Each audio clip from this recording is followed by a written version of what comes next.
Sinem'in mutfağına hoş geldiniz. Bugün sizlerle çilek reçeli tarifimi paylaşmak istiyorum. Rengiyle, tadıyla nefis bir reçel oldu.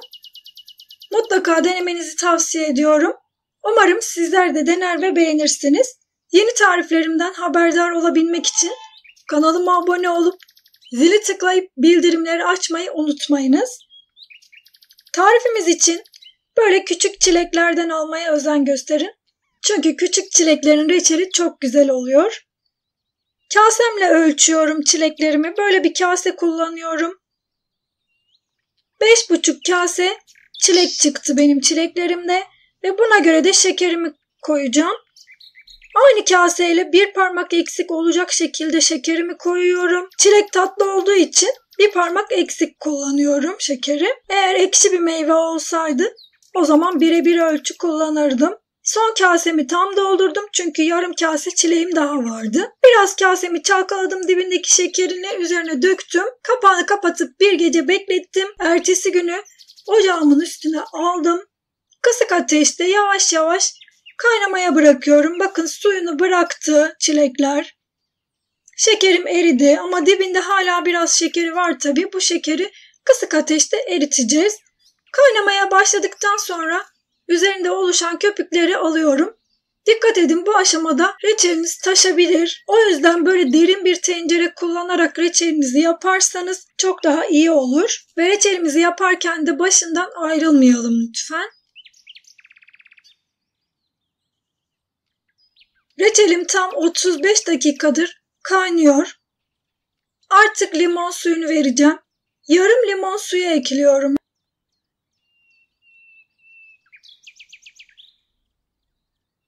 Limon suyunu ekledikten sonra 25 dakika daha kaynattım. Kıvam alana kadar kaynatıyorum. Bakın üzerinde oluşan köpükleri ocağımın altına açtım. Harlı ateşte kaynamaya başlayınca köpükler üste çıkıyor ve böylece kolayca üzerindeki köpükleri alabilirsiniz. Bir saatin sonunda bir çay kaşığı limon tuzu ekledim. Limon tuzunu ekledikten sonra da 20 dakika daha kaynattım. Artık reçelimin kıvamına bakıyorum. Böyle beyaz bir taban üzerine bir kaşık reçelimden aldım. Soğumaya bıraktım. Soğuduktan sonra kıvamına bakıyorum. Bakın bu şekilde parmağımla çizdim. Eğer hemen birleşmiyorsa reçelimizin kıvamı olmuş demektir. Ve benim reçelimin de kıvamı olmuş. Sizler de kıvamına bakarak reçelinizin kaynatma süresini ayarlayabilirsiniz. Kaynama süresi reçelin çokluğuna göre değişiklik gösterebilir. O yüzden kendi reçelinizin az veya çokluğuna göre kaynama sürenizi sizler ayarlayabilirsiniz. Artık kavanozlara dolduruyorum. Sıcak sıcak dolduruyorum. Kavanozlarımın ağız kısımlarını siliyorum. Sıcak sıcak kavanozlara doldurup kapağını sıkıca kapatıp ters çevirip kapaklarını vakumlayacağım. Böylece uzun süre muhafaza edebilirsiniz. Uzun süre reçellerinizi saklayabilirsiniz. Kapaklarını sıkıca kapatıyorum. Ters çeviriyorum.